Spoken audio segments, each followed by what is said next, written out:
About neurophysiology, meaning we're going to talk about the function of the brain.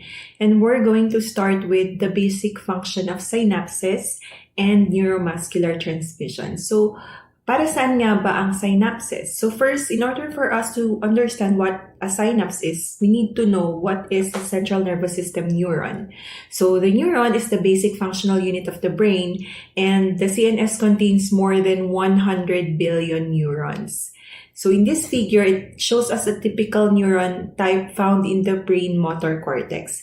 So we can see here that incoming signals will enter the neurons through synapses mostly located in our dendrites, neuronal dendrites. So these are our dendrites, but also in the cell body. So this is the cell body, and the output signal will travel by a single axon, as shown here.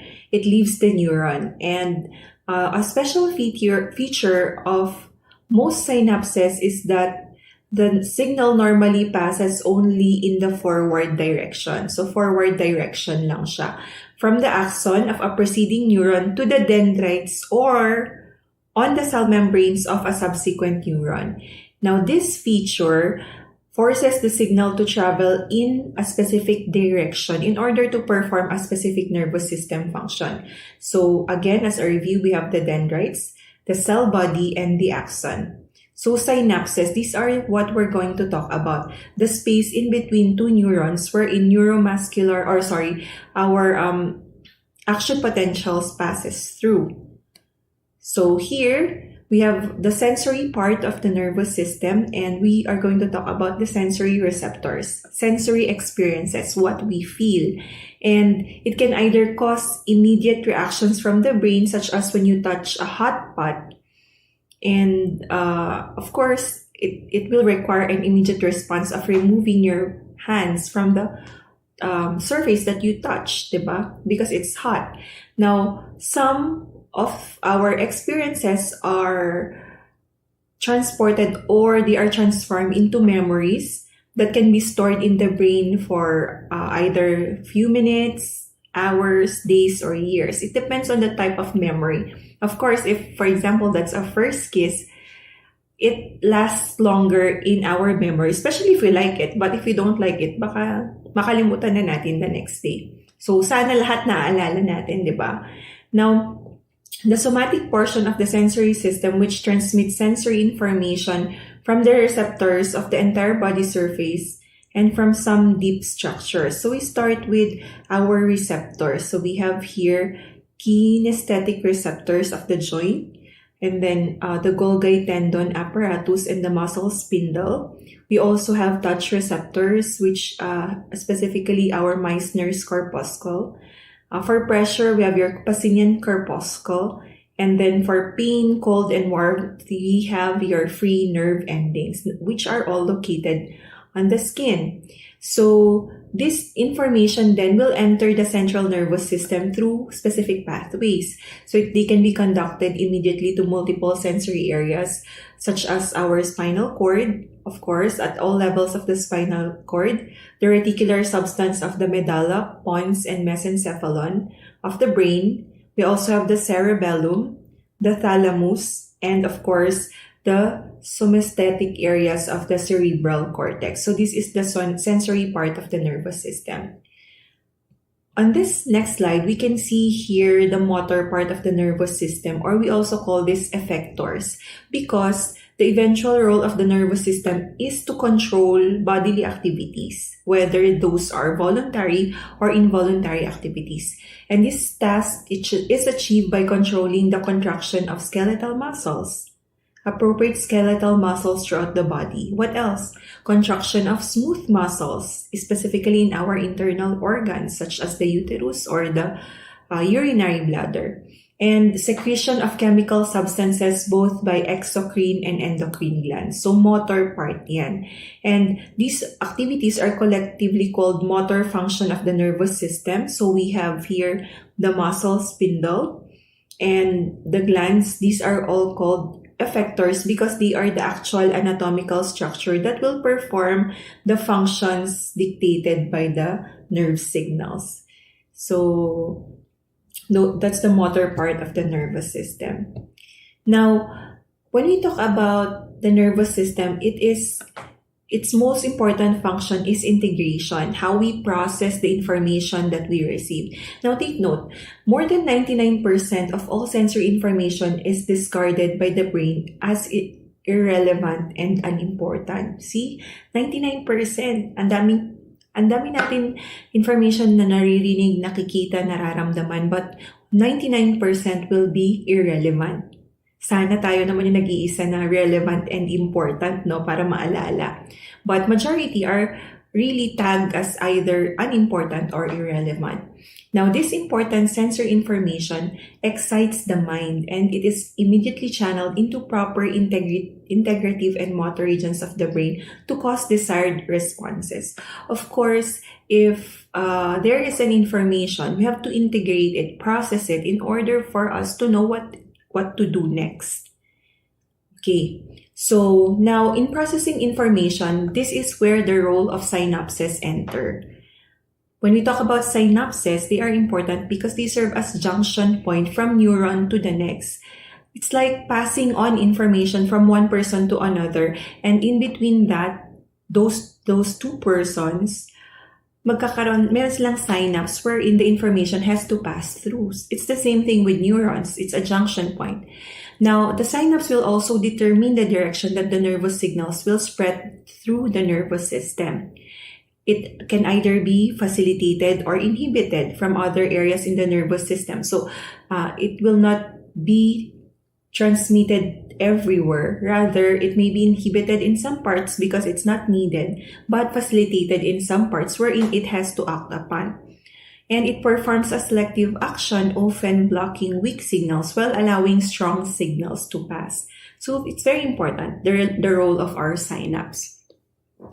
So next is storage of information, or what we call memory. So only a small fraction of even the most important sensory information usually causes immediate motor response. Sometimes, even if a lot of people are saying something to you, but there's this only one important voice that you want to hear, and that is what you want to process. Same as touch, diba? Sometimes there's this very important touch that gives you an immediate motor response. So much of this information are stored for future control of motor activities and use in the thinking process. And remember, most storage occurs in the cerebral cortex. So take note, storage of memories occur in the cerebral cortex. But not only that, it's not only in the cerebral cortex. There are also other portions of the brain, such as the basal regions of the brain and as well as the spinal cord, which can store a small amount of information. Memory is passed through the synapses a large number of times. The synapses become so facilitated that these signals generated within the brain itself can also cause transmission of impulses through the same sequences of synapses, even when the sensory input is not excited. So that is how our memory is formed, how a memory is formed. Electrical signals passes through the synapse over and over, paulit-ulit, diba? For example, if someone tells you, I love you, over and over again, every day, every time you wake up, every time you, before you going to sleep, diba? Sana all. But if that happens, that every time this sensory input is being passed through these synapses many times, this signal becomes so facilitated. Paulit-ulit siya. It's not being inhibited, rather it is facilitated. And it becomes already memory.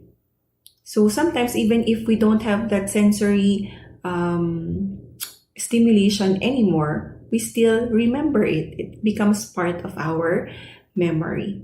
So once these memories have been stored in the nervous system, they become a part of the brain processing mechanism for future thinking. Also, like studying. If you just read it once, even rushing, right? Once lang. How do you expect that in the board exam later on, maalala mo pa rin siya?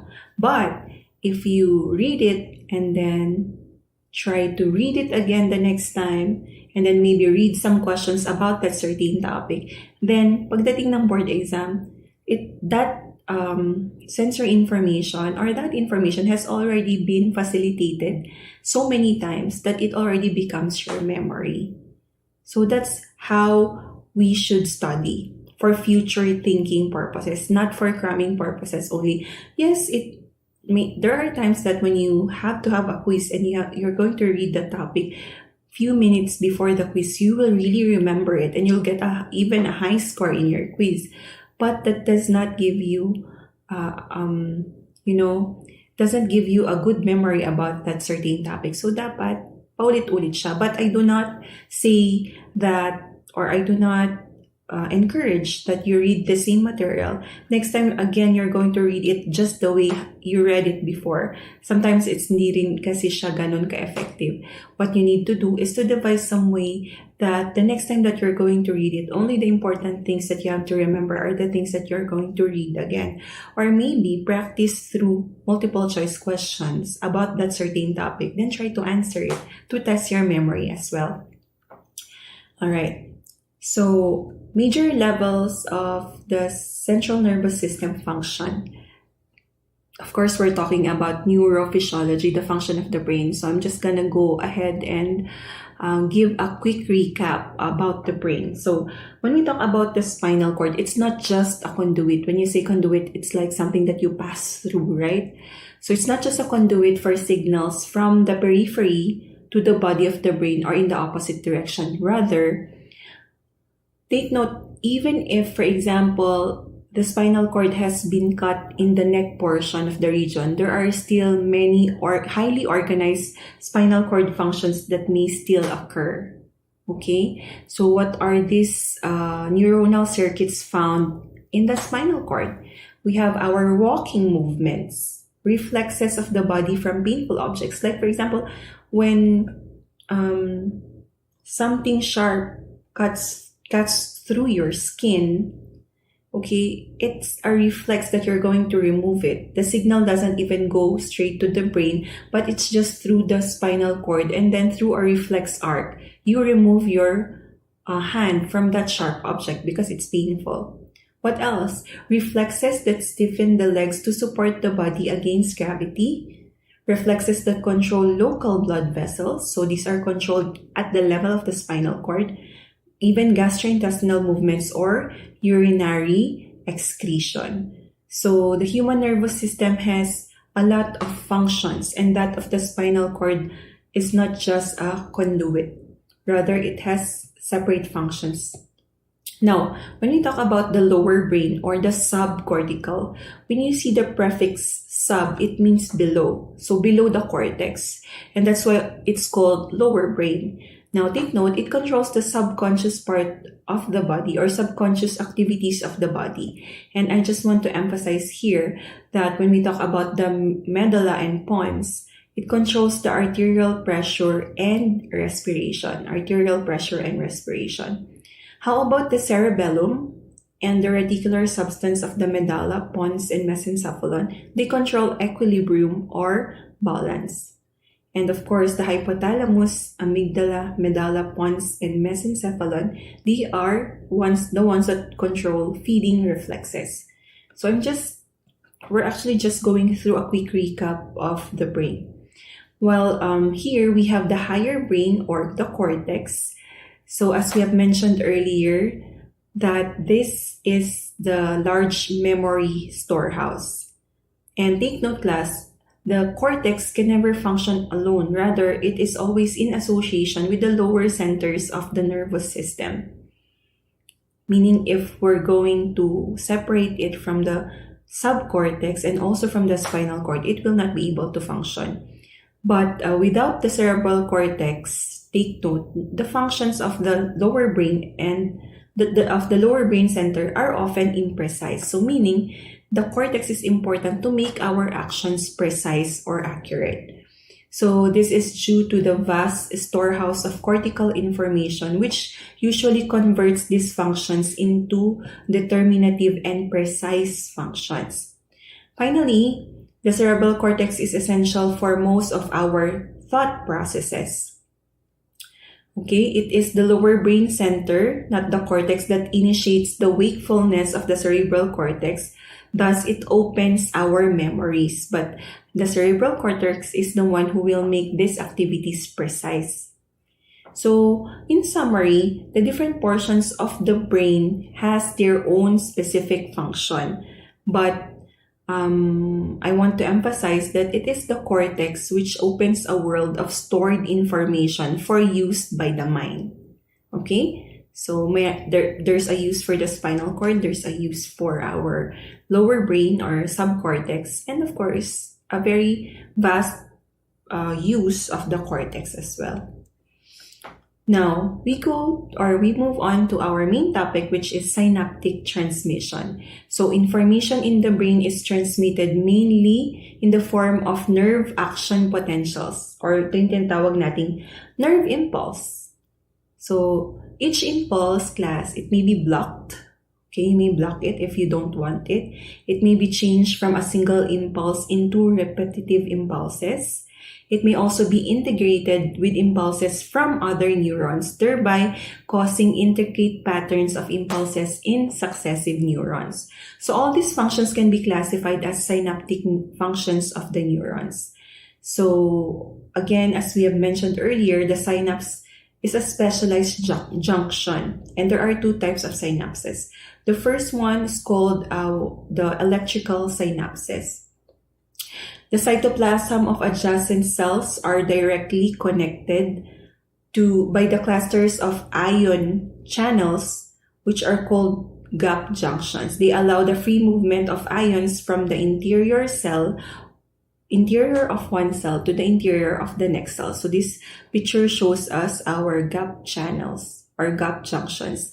It is composed of 6 connexin that make up a connection. So the pore size is 2 nanometers. And as mentioned, it allows the direct transfer of ionic current from one cell to the other. And take note, class, for our electrical synapses, it could be bidirectional. So it can flow in 2 directions. And these cells are electronically coupled. And what is good about electrical synapses is that it is very fast in speed. Now, these electrical synapses are found in neuronal pathways that are associated with escape reflexes. That's why when we talk about reflex, it should be fast, right? Pag naipit yung kamay mo sa door, it should not be processed up to the brain, because if that will occur, sobrang baka na fracture na yung bone sa finger mo pag yun yung naipit. So it should be through a reflex, tatanggalin mo siya kaagad. And this is where our electrical synapses are found. So it also is common in non-neuronal cells. So this picture in front of us shows the physiological anatomy of a synapse. Of course, this is a pre-synaptic terminal. And then at the bottom is the receiving postsynaptic terminal. And in between them, there is an intercellular gap where the synapse is located. So as we can see here, there are gap junctions in the channel. So we just zoomed in an electrical synapse. Now, let's move on with chemical synapses. What I want you to remember is most of the synapses used for signal transmission in the central nervous system of the human being are chemical synapses. And when we talk about synaptic cleft, the space in between, it is about 20 to 50 nanometer wide, very small, and they are held together by a fibrous extracellular matrix. Now, the synaptic button or the presynaptic element, it contains a lot of synaptic vesicles. So, and also secretory granules which are large, dense, and with dense core vesicles. So, we also have what we call your membrane differentiation, wherein accumulation of proteins on either side there is an accumulation of protein on either side of the synaptic cleft. That's why there is a differentiation. We have what we call your active zone, which is the presynaptic site of neurotransmitter release. So active because it releases neurotransmitter. Well, there is what we also call a postsynaptic density, which contains receptors. So one will release neurotransmitter, another portion will receive it. So it contains receptors to translate intercellular signal into an intracellular signal. So there is a chemical change or membrane potential change.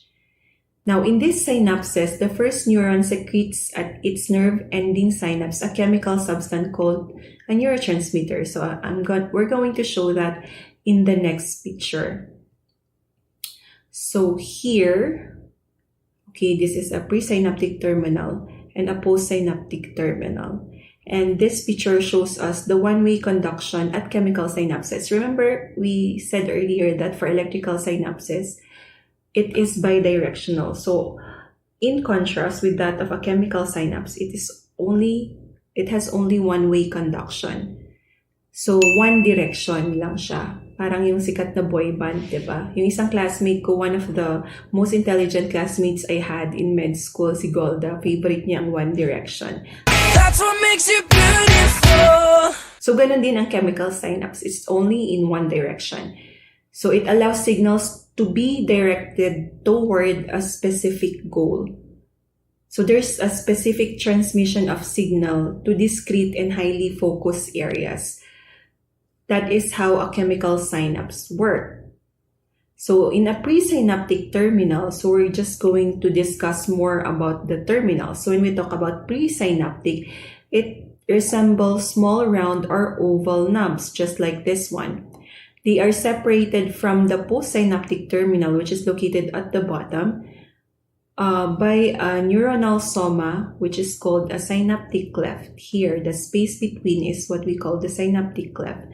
We have your transmitter vesicles. Here, this is a synaptic vesicle, which contain the neurotransmitter. So the purple circle objects inside represents the neurotransmitter, which then is released. So released in the synaptic cleft. Now remember, the function of the mitochondria here is to provide adenosine triphosphate or energy. Now, once there is a chemical synapse shown in this graph, there is a chemical synapse or a depolarization. Its membrane causes a small number of vesicles to empty into the cleft. So these vesicles will empty its neurotransmitter to the cleft. Okay, so these are your presynaptic terminals. In this picture, it shows us an electron microscope showing here a mitochondria. And then this is a presynaptic terminal with a postsynaptic cell. And then this is the active zone, as you can see, as properly labeled. Active zone because it is the one releasing the neurotransmitter. Okay, so that is through visualization in an electron microscope. Now, we have discussed the presynaptic terminal. Now, we're going to discuss the different type of synapses, and it can be categorized as to its connectivity. First, connectivity. Which part of the neuron is postsynaptic to the axon terminal? So first, we have what we call your axodendritic. This is the axon of one neuron.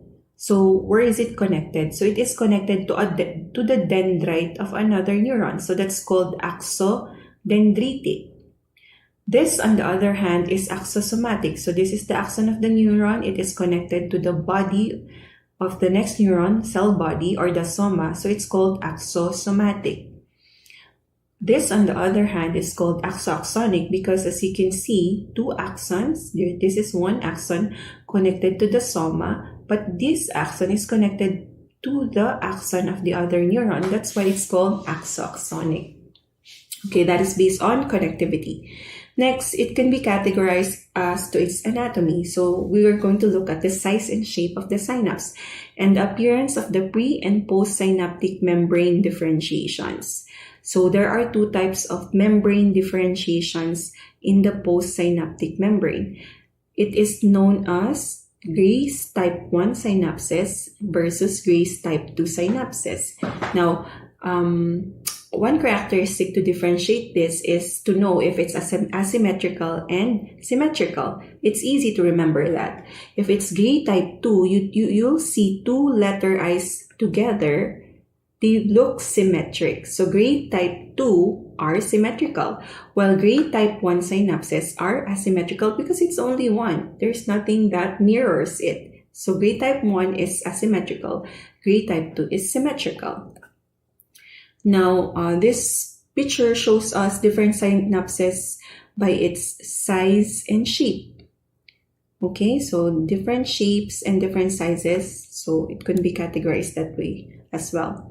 So here another is we have categories of the central nervous system membrane differentiation. So we can see here the presynaptic terminal and that of the postsynaptic terminal membrane. This one is not symmetrical. So it's asymmetrical. That's why it's gray type 1. Mas makapal yung nasa postsynaptic while thinner in the presynaptic. On the other hand, and before I proceed, this is usually excitatory. While on the other hand, gray type 2 synapses, its membrane differentiation are symmetrical. Look at that. They're both thin, and it is usually inhibitory. So how I try to remember that is gray type 2 has two letter I. So since I, dalawa yung I niya, it's more inhibitory. Rather than that of gray type 1, isa lang yung I niya, so it's excitatory. So depends on you on how you want to remember it. So let's proceed on to the next topic. So we're going to talk about neurotransmitters and hormones. How do they work? Remember, we mentioned earlier in the presynaptic cleft, it releases neurotransmitter. So these neurotransmitters are actually hormones working over a very short distance. They do not travel through the blood. They only work over a very short distance. And some of them work both at synapses and in the circulatory system, such as adrenaline. So I'd like to be corrected on that. It may also move through the circulatory system, but only some of them. And an example of that would be adrenaline or epinephrine. So this next slide shows us a very nice representation of how the presynaptic and postsynaptic cleft works. So first, the mechanism of action by which action potential causes a transmitter release in the presynaptic terminal is being shown. First, there should be an action potential that would arrive at the terminal button. So this is the presynaptic terminal. The terminal button is another term for presynaptic terminal. So we have here our vesicles, and these vesicles contain neurotransmitter. So since there is an action potential, okay, what will happen is large numbers of voltage-gated calcium channels. So when an action potential depolarizes the presynaptic membrane, these calcium channels will open and will allow large number of calcium ions to flow into the terminal. So calcium will enter into the terminal. And the quantity of neurotransmitter that is then released from the terminal into synaptic cleft is directly related to the number of calcium ions that entered the terminal. So this calcium channel will open. The more calcium that enters the terminal, the more neurotransmitter will be released as well. So when the calcium ion enters the presynaptic terminal, they will bind with a special protein. And these molecules on the inside surface of the presynaptic membrane are called release sites. So pumasok yung calcium dito. This binding in turn causes the release sites to open through the membrane, allowing these transmitter vesicles to release transmitter into the cleft. Okay. So here, this is the representation of our postsynaptic membrane, which has membrane receptor for neurotransmitters. So this is the picture, by the way. When the depolarization opens the calcium channels, the calcium will enter. Then this calcium will stimulate the vesicles to fuse with the membrane. Thereby, we have what we call your exocytosis. It releases neurotransmitter. It diffuses 20 nanometer across the synaptic cleft. Now, the passage across the synapse. So that has been discussed already, right? But we just have to go through it once again. So an action potential travels down the axon. This will then open the voltage-gated channels. Calcium will enter the presynaptic cleft and stimulates now the synaptic vesicles to release neurotransmitter through what we call exocytosis.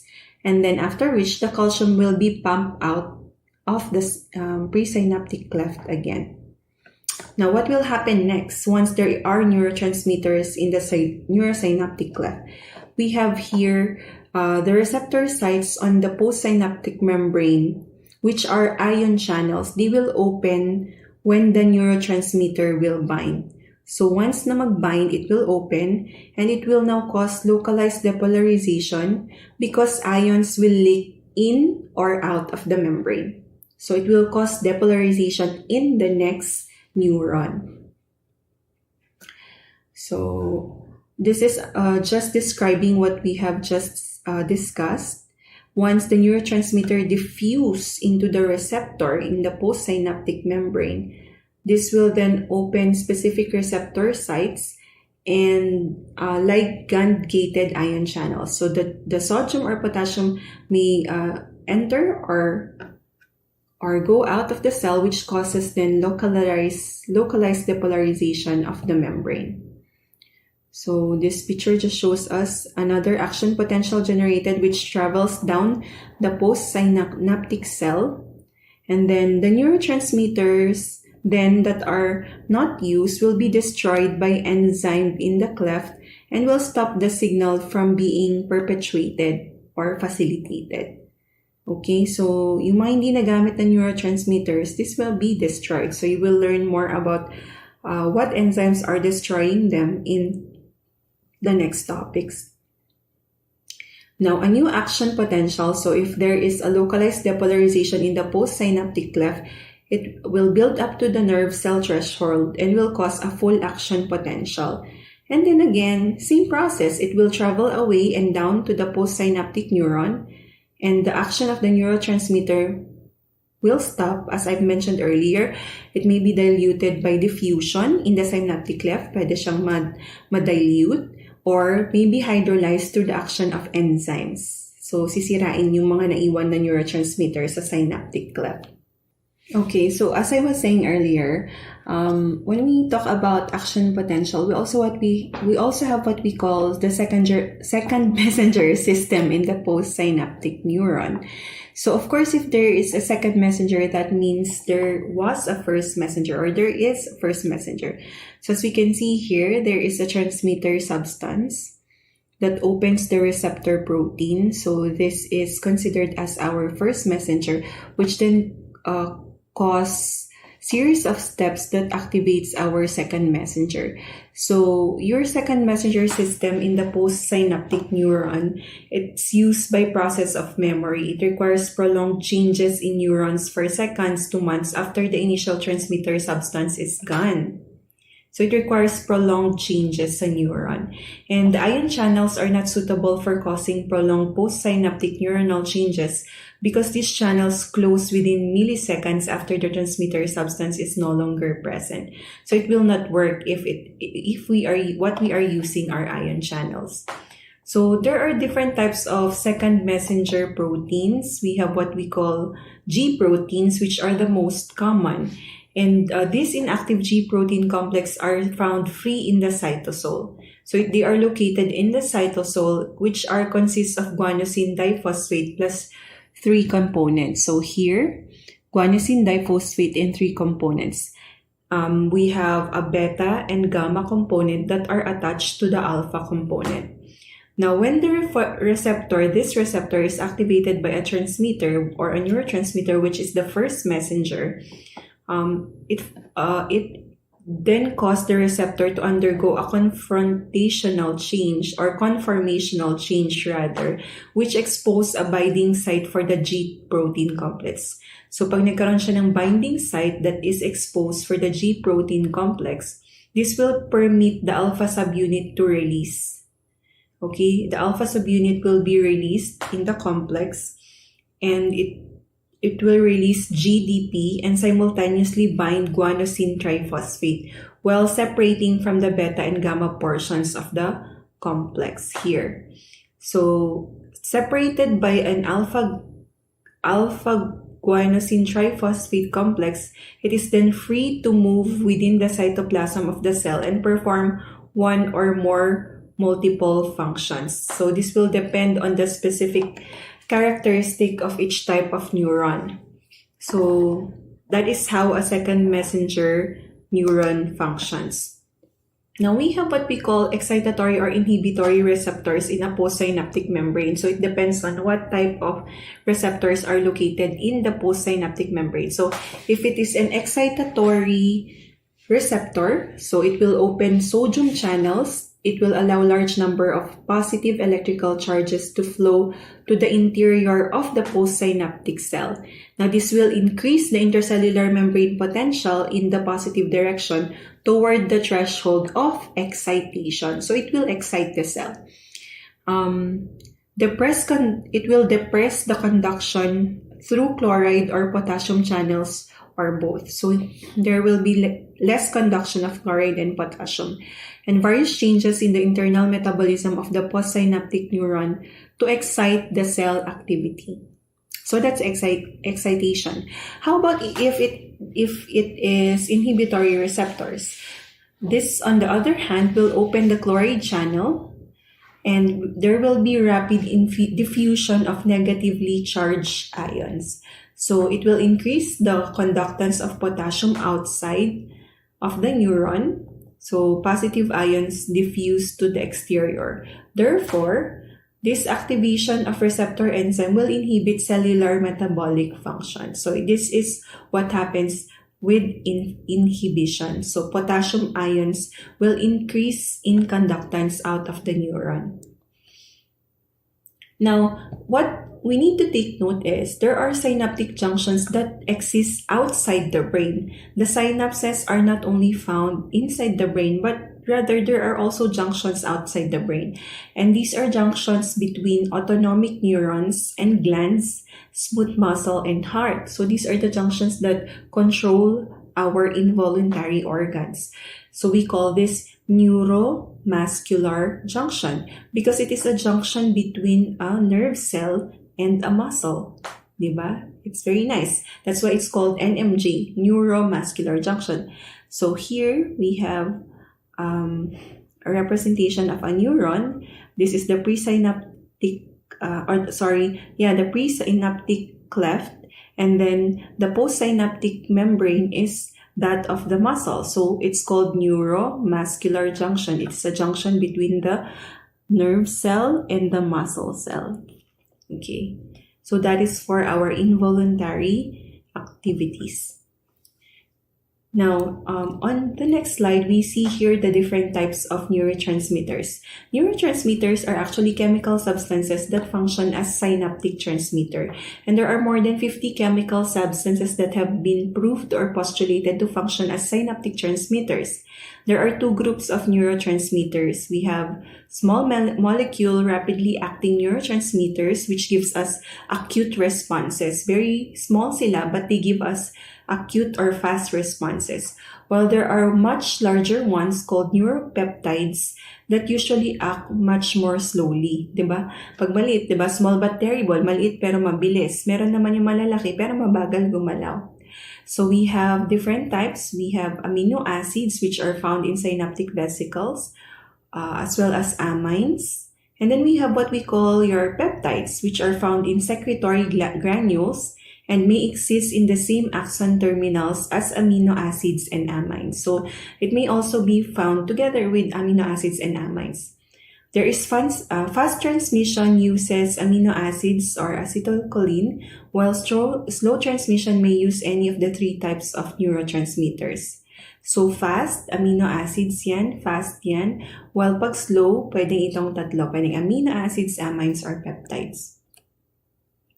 So this picture shows us the different types of our neurotransmitter. We have your glutamine, GABA, glycine, acetylcholine, norepinephrine. Now, take note we have here shown on this slide categorize neurotransmitter according to their size. So small molecule and rapidly acting neurotransmitter. So we'll just have to read that. Class 1 is acetylcholine, so very fast. Then we have class 2, which are amines, the norepinephrine, epinephrine, dopamine, serotonin, and histamine. While your class 3 are amino acids, we have your GABA, gamma-aminobutyric acid, glycine, glutamate, aspartate. Class 4 is nitric oxide. Here on the next table, we have the neuropeptide, which are slow-acting. We have your hypothalamic releasing hormones, your pituitary peptides, so your adrenocorticotropic hormone, endorphin, melanocyte-stimulating hormone, prolactin, luteinizing hormone, thyrotropin growth hormone, vasopressin, and oxytocin. Remember, there are two categories, small but fast-acting, and the other one are neuropeptides. They are slow-acting but large. So we also have here peptides that act on the gut and brain. So we just have to read on that. We have your leucine, enkephalin, methionine, substance P, gastrin, cholecystokinin, and so on and so forth. You have to study those things. So next we have synthesis and storage of neurotransmitter. First, we have what we call your peptides. These precursor peptides are synthesized in the rough endoplasmic reticulum here. So they are synthesized here, and the precursor peptides cleave in the Golgi apparatus. They cleave in the Golgi apparatus, which yields active neurotransmitter, which is released contained in a secretory granule. So we can see this is a synaptic vesicle or a secretory vesicle which contains the neurotransmitters. These secretory granules are transported down to the axon where the peptide is stored. So that is how neurotransmitters are stored.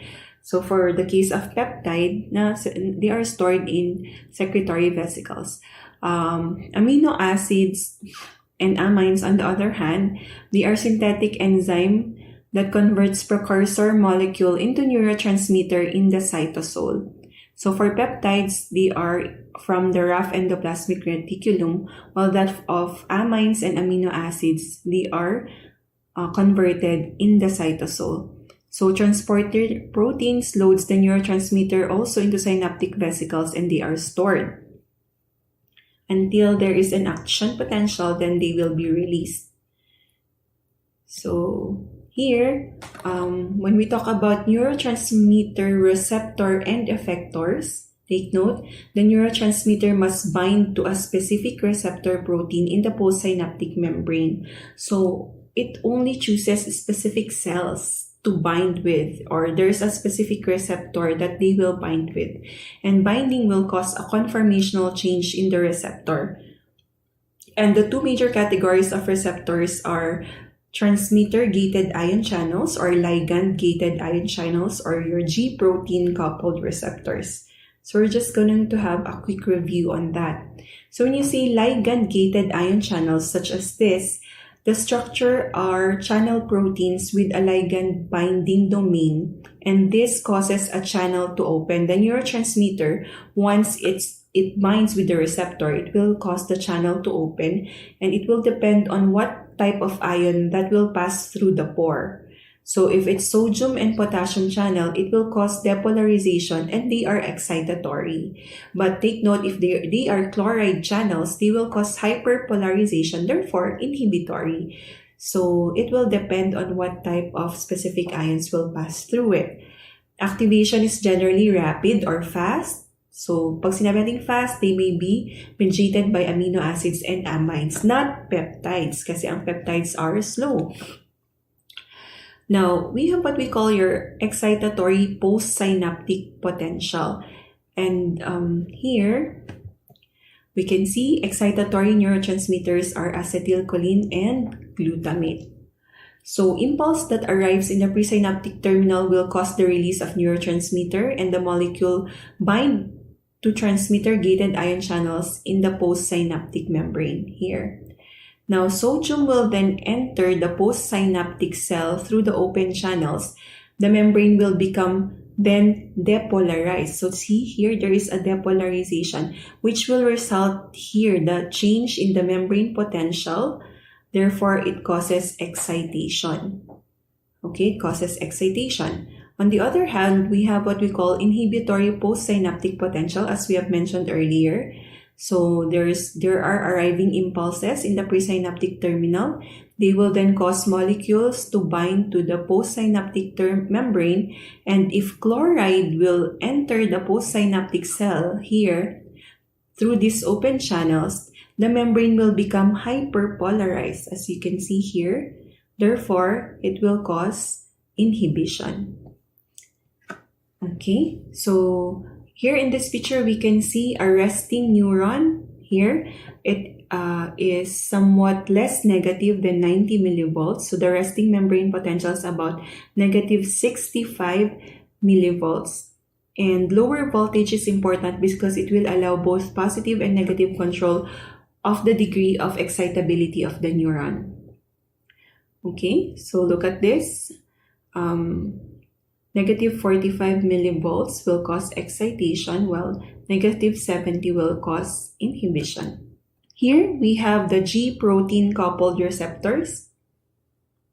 As I mentioned earlier, there is the first type, ligand gated, and this one, the second one, is a G protein coupled receptor. So what is its structure? So we're talking about receptor found in the postsynaptic membrane. So this protein with a ligand binding domain and connected to a G protein consists of an alpha, beta, and gamma subunit. Remember when we talk about the second messenger system, this uses G protein coupled receptors. So there is a ligand receptors, but it is coupled with a G protein. So yung G protein kanina, meron siyang subunit alpha, beta, and gamma. Now, activation is done by the ligand binding to the receptor, and the receptor then will activate the G protein. Now, the G protein will dissociate, and the alpha subunit will activate an effector protein. So the effector protein, so it may act in two ways. It may open ion channels or activate enzymes that synthesize second messenger molecules. So this is the picture earlier that we have shown, right? We have the first messenger or a neurotransmitter, which opens the ligand-gated channel, which then opens a binding site for our G protein. And then it activates the gene transcription, giving us protein and structural changes. And then after which it activates one or more intracellular enzyme, giving us a specific cellular chemical activators. Okay. Now, we have what we call presynaptic inhibition and autoreceptors, meaning in the presynaptic neuron, we already cause inhibition. We already stop the impulse. So, how is this done? So, receptors are sometimes found in the presynaptic terminal, such as here. There are receptors found here, and activation of these receptors will lead to the inhibition of neurotransmitter release. So, look at this inhibitory neuron that is synapsing with that of a presynaptic terminal. Once this presynaptic terminal receptors are activated, this will inhibit the release of the neurotransmitter. So, as shown here, the nerve impulse, which is inhibitory in nature, will synapse with the presynaptic terminal. Therefore, instead of producing this much of neurotransmitter, nabawasan siya, it decreased. So, in the presynaptic terminal, we already caused inhibition. So, it occurs in many sensory pathways, and we also have what we call autoreceptors, which may act as brake on the release of neurotransmitters. So, they both cause the inhibition on the release of neurotransmitter. Take note, class, the most common inhibitory neurotransmitter is GABA. Most common inhibitory transmitter, or your gamma aminobutyric acid. So here, how are our neurotransmitters recovered or degraded? So they must be cleared from the synapse to permit another round of synaptic transmission.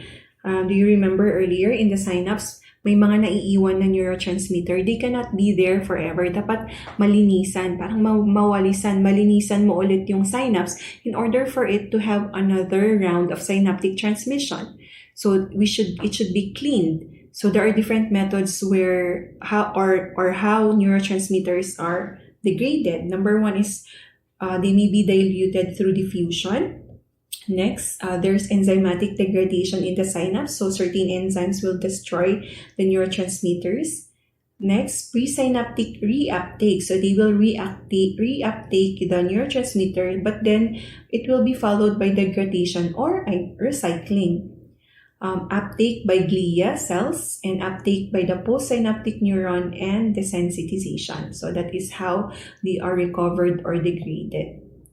Now, in neuropharmacology, later on, when you study more about it, you have to take note that the synaptic transmission is a chemical process. Therefore, it can be affected by drugs and toxins. Example, there are what we call receptor antagonists, which means they inhibit the action of the neurotransmitter in the receptor. So, for example, your curare, it blocks the action of acetylcholine at the neuromuscular junction. So therefore, it will not cause an action potential in the muscle. It may cause paralysis. We also have what we call receptor agonists. They mimic the action of the neurotransmitter. So even if that neurotransmitter is not produced by the body, it is mimicked by a certain drug, such as your morphine, which activates the mu opiate receptors in the brain, therefore causing pain relief. All right. Next, we have your synaptic integration. When we talk about synaptic integration, its neuron may receive thousands of inputs in the form of ion channel and G-coupled protein activation. Okay, and these complex inputs will give rise to simple output in the form of action potential. So we call this neural computation. So number one, we have what we call your EPSP summation. So what neurons do are sophisticated computations. They add together EPSPs to produce significant postsynaptic depolarization. So parang it's a collective or summed up or added up together action potential. So there are different types of summation. We have spatial and temporal summation. So let's try to differentiate them. Here, we have here what we call, in this figure, letter A, we have a presynaptic action potential that triggers a small EPSP in a postsynaptic neuron. So it triggers a small excitatory potential in a postsynaptic neuron. While letter B here, there is a spatial, this is the normal one. This is an example of spatial summation of EPSPs when two or more presynaptic inputs are active at the same time. So we have here one synaptic input, second synaptic input, and the third synaptic input, and they are all active at the same time. So therefore, as you can see here, it causes a summation of the input.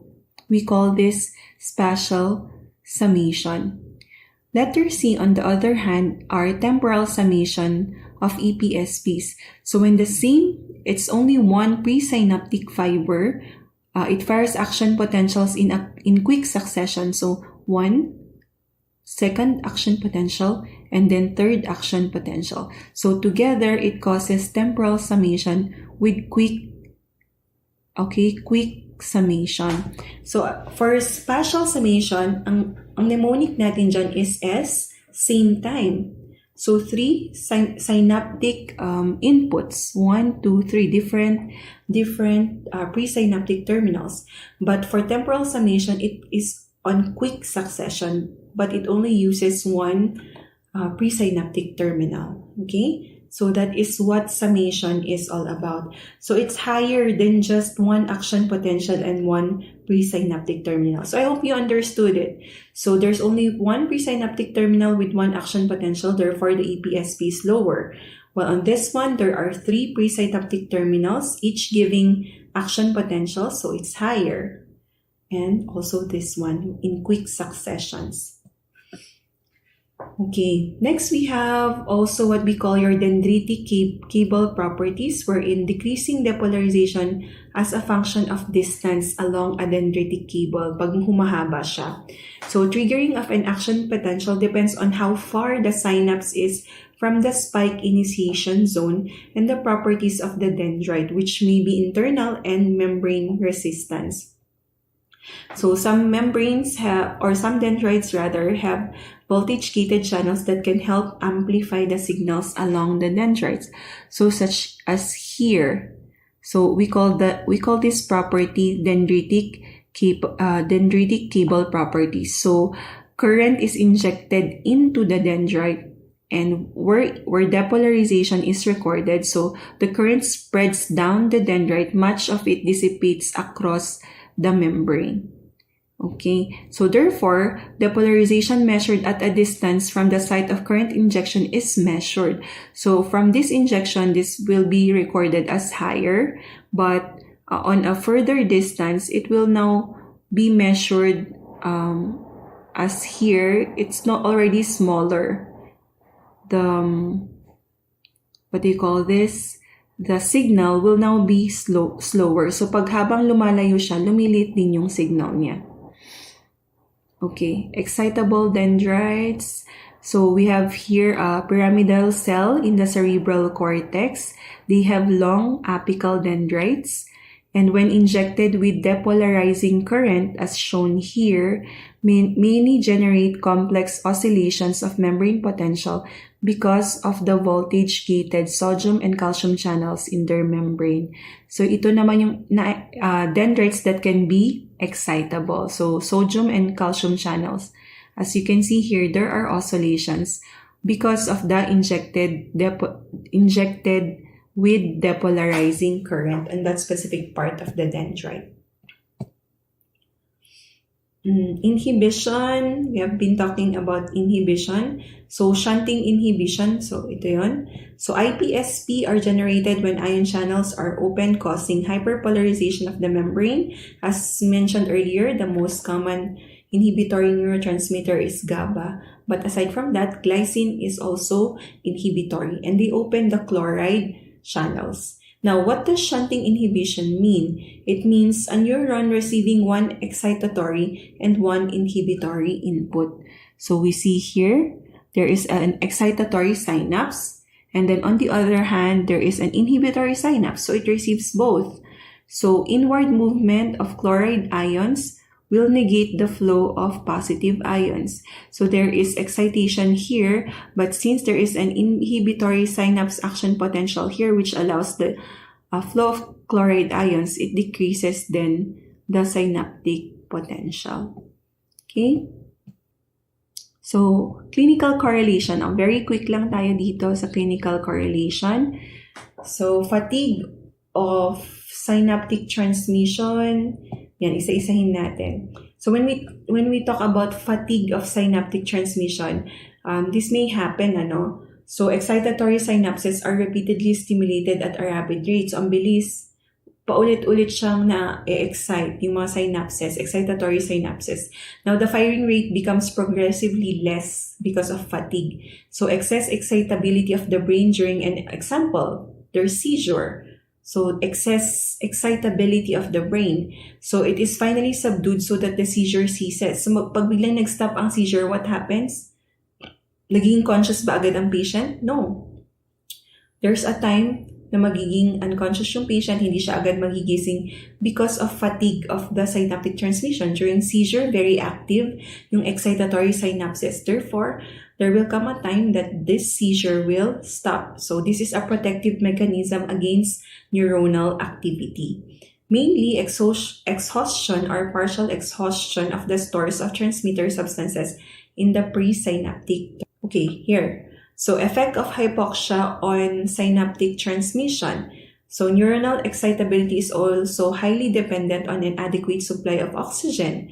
Of course, class, the brain needs oxygen. And if there is hypoxia, which means decreased oxygenation, it will cause inexcitability of some neurons. The brain's blood flow is temporarily interrupted within 3 to 7 Second, the person becomes unconscious. Take note of that, class. Only 3 to 7 seconds decrease in the brain's blood flow will cause unconsciousness. Okay, what else? What are the effects of drugs on synaptic transmission? As we have mentioned earlier, our chemical synapses are affected easily. So there are many drugs that will cause increased excitability of the neurons, such as caffeine. When I drink coffee, as I've mentioned earlier, I get tremors, palpitations, and I cannot sleep. As I was saying, caffeine, even theophylline, and theobromine, which are found in coffee, tea, and cocoa respectively, will increase neuronal excitability. As I've mentioned, that's why you cannot sleep. Another drug is what we call your strychnine. It's one of the best known of all agents that increase excitability of neurons. It inhibits the action of some normally inhibitory transmitter substances such as that of glycine in the spinal cord. Another are anesthetics, anesthesia. They increase the threshold of the neuronal membrane for excitation. Therefore, synaptic transmission at many points in the nervous system are affected. So many of the anesthetics are especially lipid soluble, so the neuronal membranes becomes less responsive to excitatory agents. What else? We also have what we call your synaptic delay. There is a minimal period of time required for all of these events to take place, even when large numbers of excitatory synapses are stimulated simultaneously. So meron tayong delay, about 0.5 millisecond discharge of the transmitter substance by the presynaptic terminal. So what are those? Diffusion of the transmitter to the postsynaptic neuronal membrane. Ito yung mga delay natin. Action of the transmitter on the membrane receptor. Action of the receptor to increase the membrane permeability, and inward diffusion of sodium to raise the EPSP to a high enough level to elicit an action potential. So those are our synaptic delays. Now, the last part of the topic, so we're just going to talk about the specific functions of neurotransmitters. These are things that you need to memorize by heart. So for communication between neurons, that is how we use our neurotransmitters, and they can be excitatory, inhibitory, or both. So I have here a table. Yan. So sasagutan nyo sana yan. So for example, when we talk about acetylcholine, it may be excitatory or inhibitory, and it is found in the neuromuscular junction. So it could be sympathetic and parasympathetic, and found in preganglionic neurons, basal ganglia, large pyramidal cells of the motor cortex. So I just want to give us, a quick look of our neurotransmitters, but you have to review this or understand them pretty well. Acetylcholine, again, it is created by choline acetyltransferase from acetyl-CoA and choline, degraded by acetylcholinesterase into acetate and choline, and it also triggers REM sleep. It is decreased in level in Huntington's dementia and Alzheimer's dementia. Now, we move on to norepinephrine. Ang norepinephrine naman, it is found in the locus cereus of pons. So, ang mnemonic ko dito is Ilocos Norte. Kasi, class, one of the things na tinatanong sa atin sa exam is, where is it found? Yung norepinephrine, where is it being produced? So, Ilocos Norte. Locus cereus norepinephrine, Ilocos Norte. Diba? Galing tandaan.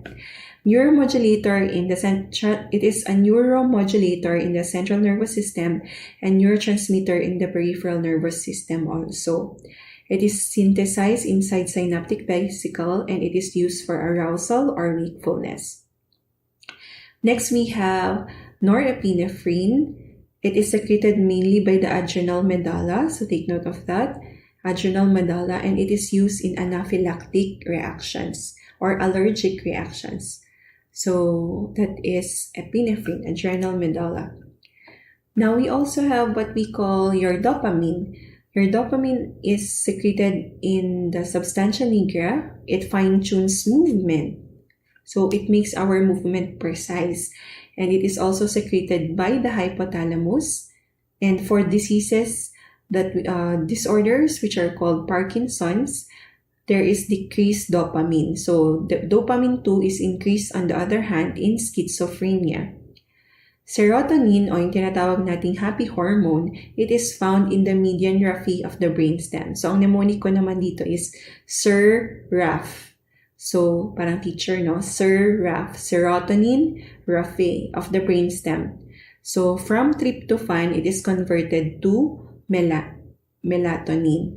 So, low levels are associated with depression. That's why we call it the happy hormone. If you have serotonin, that means you're less likely to be depressed.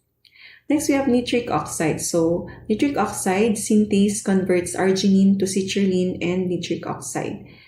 Permeant gas, inhibitory neurotransmitter. It is inhibitory in nature and it is a vasodilator. Take note of that.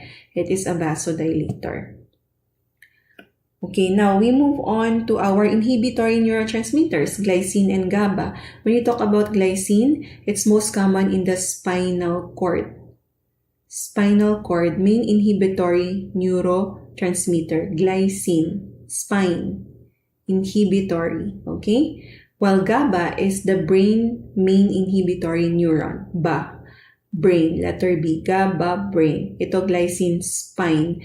Nakita nyo yung last 3 letters ng glycine, I-N-E. So, ikabit nyo lang yung S-P-I. Then, it's already spine. So, glycine, spine.